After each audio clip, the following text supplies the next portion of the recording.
एक परिचय के संत थे, तो बिहारी जी गए दर्शन करने। तो वहां एक समोसा बट रहे थे, कोई बांट रहा होगा, तो एक संत लिए, खाए और फिर तो दबका दिया।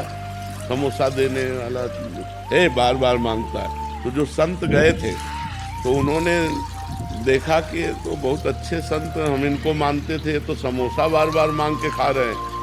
बस इतना सोचा था। जब लौट के आए तो हमारे गुरुदेव भगवान लाडली कुंज थी, उसमें विराजमान थे।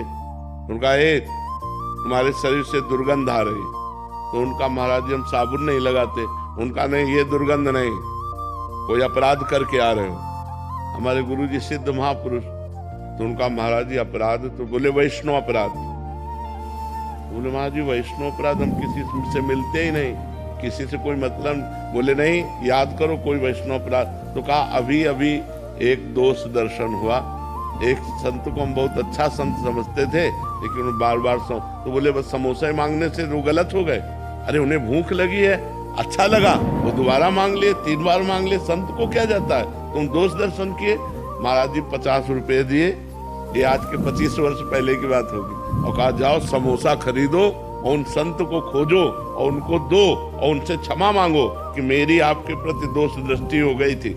ये करवाया। अब देखो, साधारणतया देखो तो ऐसा लगता है कि हमने कोई अपराध नहीं किया, लेकिन सूक्ष्मता से देखो तो अपराध ऐसा होता है कि हम किसी के ऐसे दोष दर्शन कर लिए और वो हमारे भजन में बाधा पहुंचा। इसीलिए वैष्णव अपराध से डरना चाहिए। संत अपराध न बनने पावे तो हमारा मंगल हो जाएगा।